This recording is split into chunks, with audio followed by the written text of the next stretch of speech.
I paesi dell'estremo oriente ci portano come per incanto in un mondo favoloso. Cina, Giappone, sono nomi che colpiscono a prima vista la nostra ammirazione e la nostra fantasia.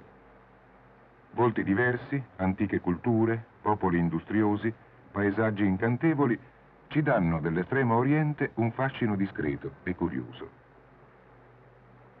Incastonata tra la Cina e il Giappone c'è la penisola della Corea, che per molti aspetti ha la stessa configurazione dell'Italia. È una nazione dalla cultura e dalle tradizioni antichissime. Porta il nome poetico di Paese del calmo mattino, una quiete sempre sognata e desiderata, ma forse mai raggiunta durante i suoi millenni di storia, se non in alcuni reconditi monasteri buddisti o nei villaggi nascosti fra gli impervi picchi dei monti.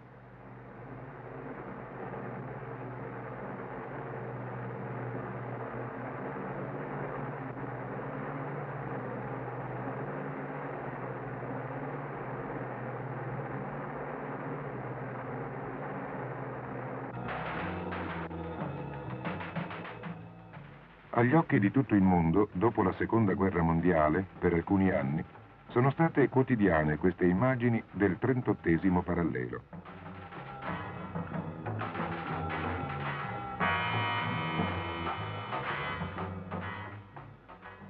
Una triste realtà che ancora oggi è viva qui a Panmunjom.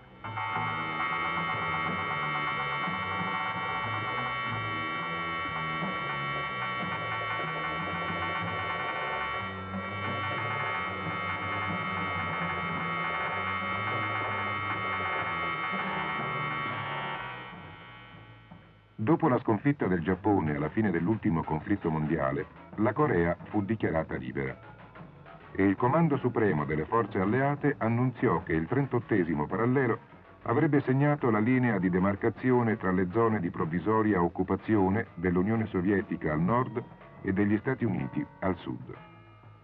Ma la divisione non fu pacifica. Dal 1950 vi furono 3 anni di guerra con alterne vicende. Dopo lunghe trattative si arrivò alla forma dell'accordo di armistizio il 27 luglio 1953.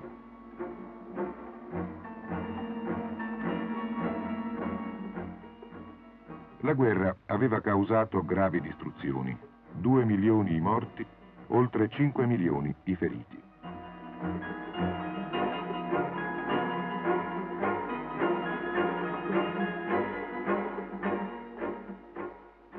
L'immenso cimitero dell'ONU a Pusan sta a ricordare l'inutilità della guerra e il cuore diviso di un popolo.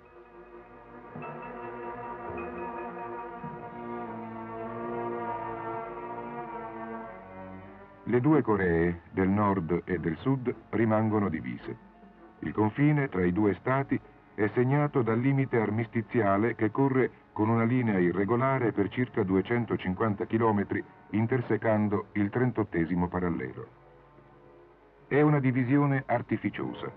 Né i ripetuti incontri diplomatici né gli appelli dell'ONU hanno ancora prodotto la tanto sospirata unificazione. La Corea è ormai nettamente divisa in 2 stati sempre più distinti. Le diverse scelte politiche dei 2 governi, i diversi sistemi di alleanza, i diversi modelli di civiltà cui si ispirano, tendono in effetti a distinguere in tutto i loro caratteri esteriori e interiori. La società della Corea del Nord, teatro di una rivoluzione comunista improntata all'austerità e all'autosufficienza, e la società della Corea del Sud, fortemente occidentalizzata, nella ricerca del suo progresso basato sul consumo.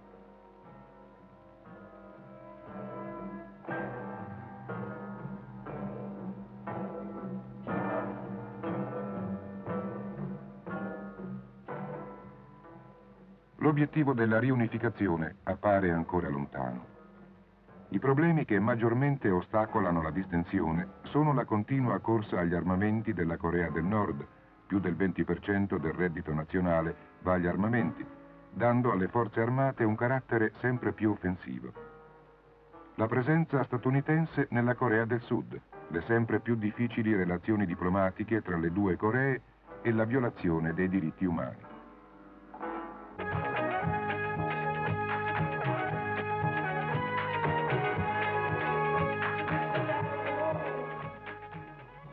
Al sud gli americani sono ancora di casa e la loro presenza continua a ricordare questa dolorosa ferita nella terra del calmo mattino.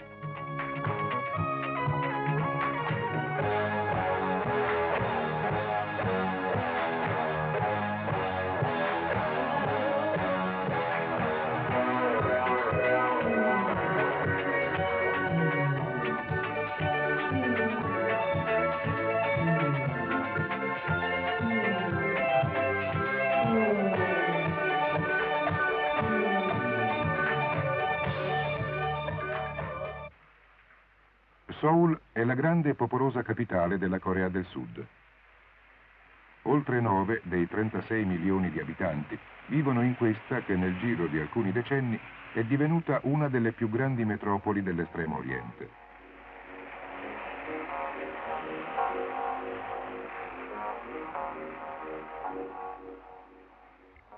Il centro di Seoul presenta oggi un volto moderno e attività vivacissime in ogni campo.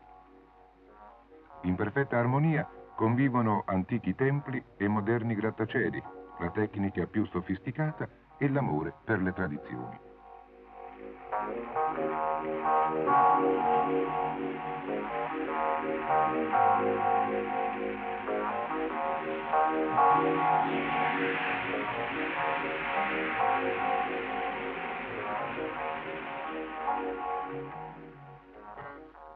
Il vivo interesse alla ripresa, dopo le molte distruzioni e la tenace volontà di un popolo per nulla rassegnato, hanno fatto veri miracoli.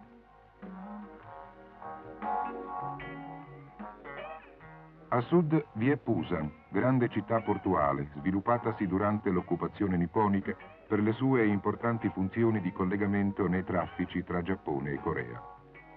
È un centro commerciale e industriale fiorente e in continua espansione.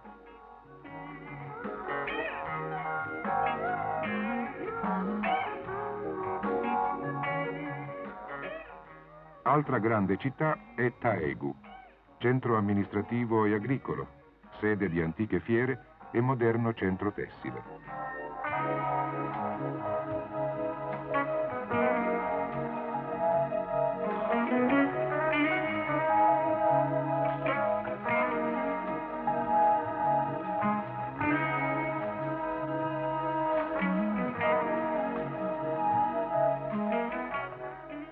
In queste e in altre città, vicino ad opere grandiose, sono sorti lunghi tratti di autostrade e a fianco delle auto europee o giapponesi si vedono quelle costruite in Corea. Al di là delle grandi città, la vita si accentra attorno al villaggio, che situato nelle pianure ai piedi delle montagne o lungo le valli o le vie di comunicazione, è la forma di insediamento più comune nella penisola coreana. La sua estensione varia con le diverse condizioni naturali e sociali. Qualche volta il villaggio comprende soltanto 3 o 4 case, ma nella maggior parte dei casi, soprattutto attorno ai fiumi e ai laghi, esso è formato da più di 100 famiglie.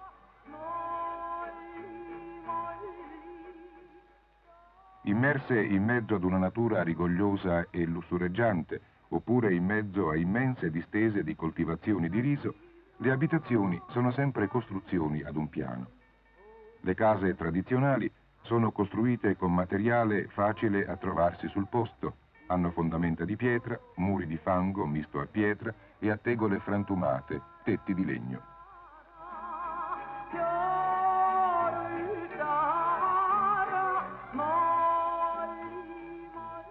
In queste zone la vita riacquista tutta la semplicità di un popolo dedito a lavorare e a vivere.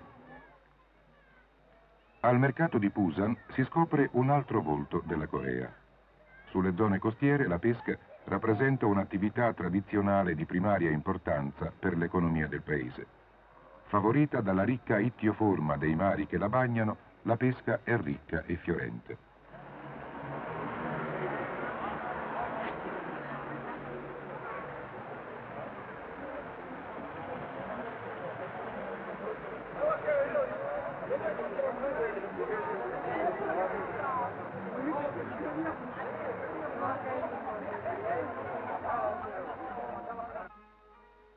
Posta anche geograficamente in un punto obbligato di incontri e di scontri della potenza della Cina e del Giappone, la Corea ha effettivamente subito nel corso della sua storia l'influenza dei suoi vicini.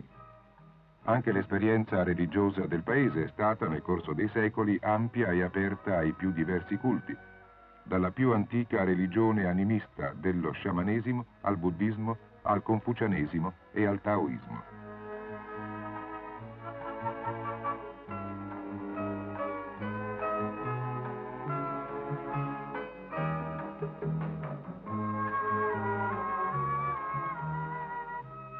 Molto spesso però la fede religiosa si esaurisce nella tradizionale visita ai templi famosi o nel contatto fugace con i bonzi. La gente non sarebbe mai disposta a fare una guerra di religione, ma memore delle passate tribolazioni ama vivere e convivere pacificamente con tutti.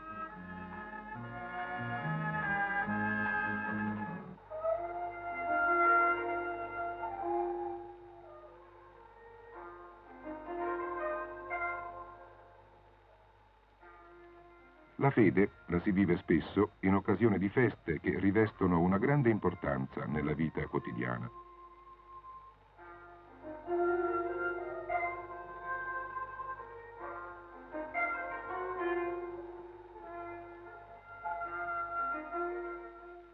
A livello familiare vi è una festa che supera tutte le altre. È il giorno in cui si compiono i 60 anni di età. A livello civile il 14 giugno è il Tano, un giorno dedicato agli sport tradizionali, con danze e giochi vari, lotta, giochi all'altalena, acrobazie varie.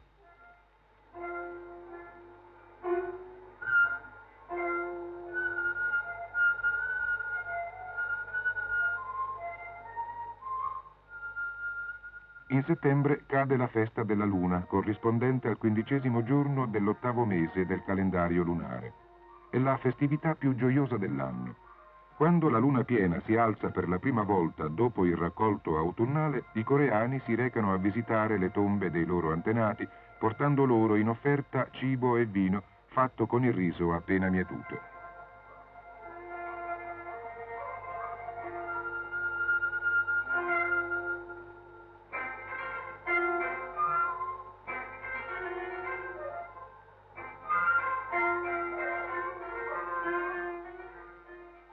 La danza ha giocato un ruolo molto importante anche sul carattere e sulla fede del popolo coreano.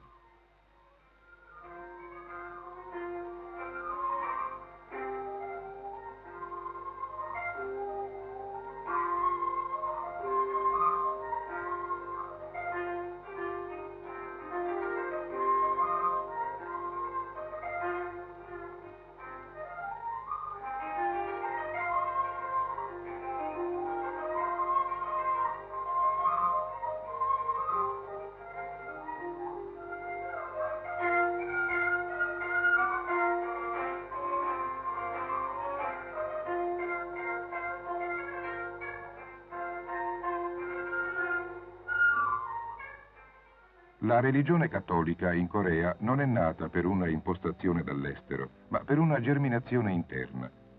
Gli stessi coreani, conosciuta e abbracciata la fede cattolica in Cina, la portarono e la diffusero in patria nonostante le difficoltà e le persecuzioni subite. Oggi, dopo 200 anni, pur essendo ancora una minoranza, i cattolici hanno un loro spazio nella vita religiosa e culturale del paese. Si possono contare in ogni grande città ospedali e scuole gestite dalla Chiesa dove accedono tutti indistintamente. L'animo dei coreani, attento ai valori soprannaturali e sensibile all'azione di testimonianza sociale, si è aperto in modo straordinario all'annuncio del Vangelo, tanto che tempo fa i vescovi coreani hanno fatto questa confessione. La Corea diventerebbe tutta cattolica se vi fossero annunciatori del Vangelo in numero proporzionato.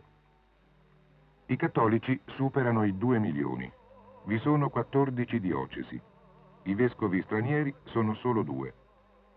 Il clero conta 1100 sacerdoti, dei quali 770 stranieri.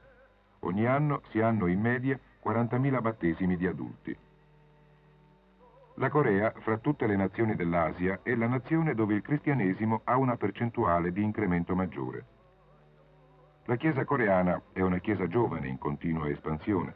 La fede semplice, una profonda adesione a Cristo che si fonda nel ricordo di tanti martiri e nella tensione di questo popolo forte, dignitoso, tenace e disciplinato verso la propria affermazione. Il messaggio cristiano si sta incarnando nella vita del popolo coreano grazie all'apporto dato dalla conversione di studenti, di professionisti, di operai, di intellettuali, di docenti universitari che trovano nel Vangelo la risposta al senso vero della vita.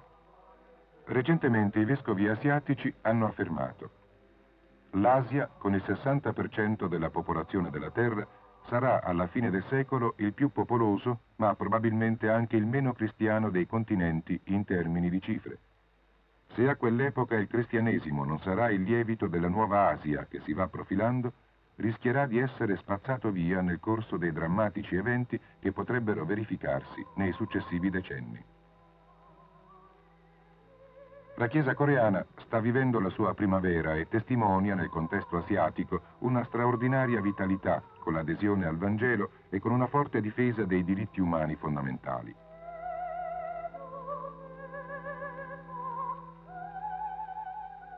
La presenza dei francescani conventuali in Corea fu progettata nel 1957 da Monsignor Vittorio Costantini e portata a compimento nel 1958. Nel giro di 25 anni, sia per l'entusiasmo dei missionari abruzzesi e veneti che per la sollecita collaborazione da parte dei benefattori che hanno sostenuto le varie opere, i francescani hanno aperto un vasto campo di apostolato.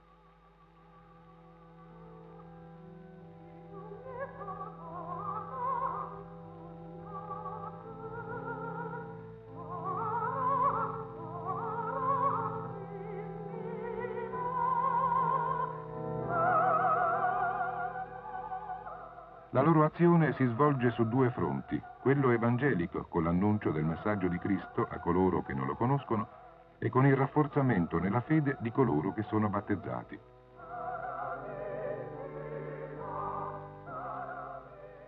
Quello sociale, vivendo tra i bisognosi e i più abbandonati, specie tra i lebbrosi, per offrire loro l'opportunità di un cambiamento che permetta di vivere alla pari con tutti gli altri uomini.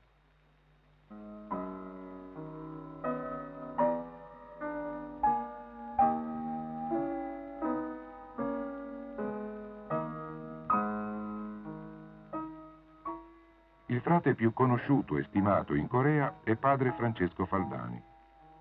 All'età di quasi 70 anni è ancora dinamicissimo e sempre con un profondo sorriso sulle labbra, frutto dell'abbandono fiducioso nelle mani della divina provvidenza, nelle cui mani si affida come un bambino, e della particolare attenzione verso i più bisognosi, bambini, lebbrosi, emarginati, abbandonati. Così egli racconta l'esperienza della sua presenza in Corea. Nel 1958, per un dono particolare di Dio, mi sono trovato nella bella, cara famiglia di Corea. Immediatamente impegnato nell'assistenza di quei fratelli.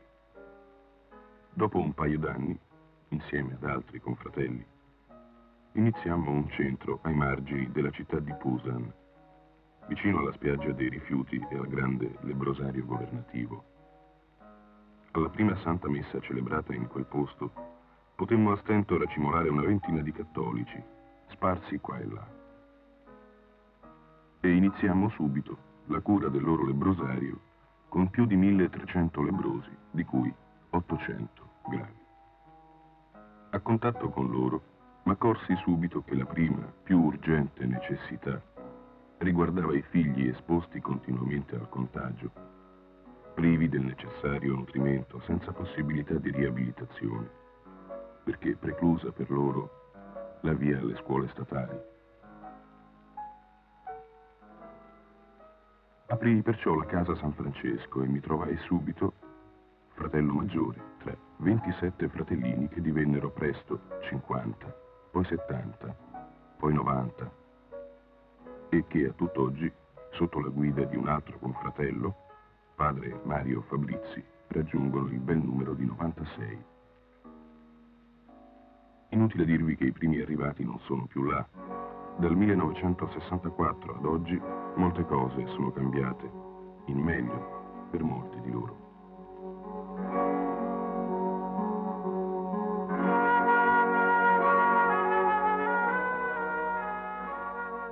La direzione della casa è oggi affidata alle suore francescane missionarie di Assisi.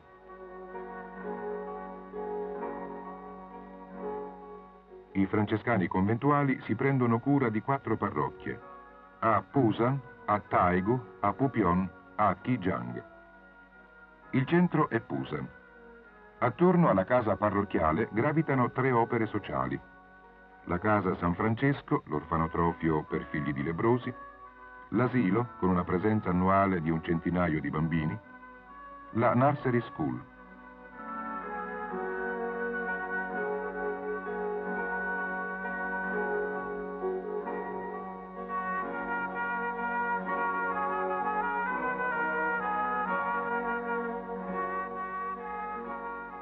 Non molto distante vi è pure il Quang, un villaggio autonomo composto da lebbrosi ormai guariti.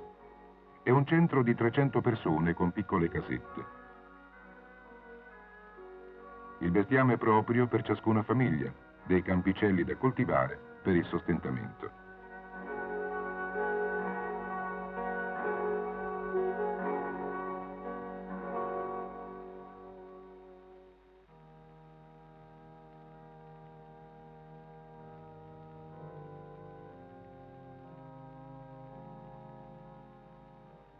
A Taegu, invece, c'è il cuore dell'ordine, la casa di noviziato per coloro che vogliono seguire l'esempio di vita del poverello di Assisi.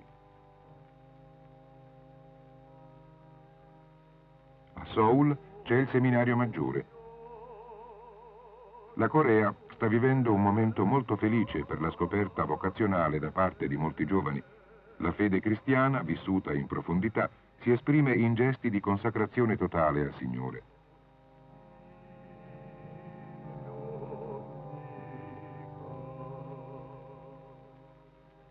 L'annuncio del Vangelo trova nella pastorale parrocchiale un campo d'azione molto intenso e ben articolato.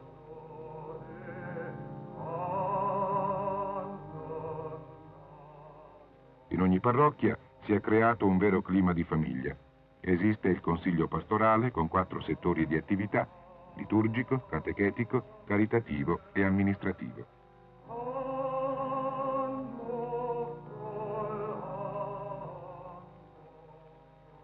La collaborazione dei fedeli è molto intensa. Da tutti è avvertita pure la necessità di contributi nel mantenimento delle opere parrocchiali. Caratteristico è il rito offertoriale durante la celebrazione eucaristica in cui tutti offrono parte dei loro beni. Anche i lebbrosi, nella loro indigenza, vivono con intensità questo momento di condivisione e di apertura verso i fratelli.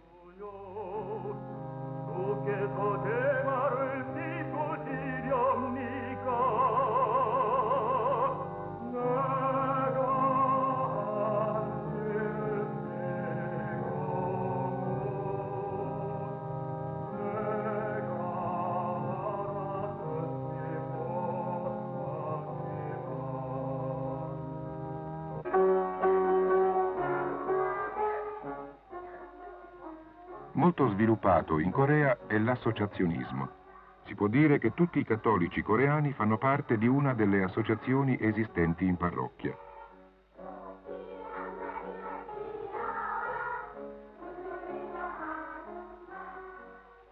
Partecipare alla vita associativa è motivo di continuità nell'approfondimento della fede e di spinta per una testimonianza e per un apostolato più intenso nella vita quotidiana e nel mondo del lavoro.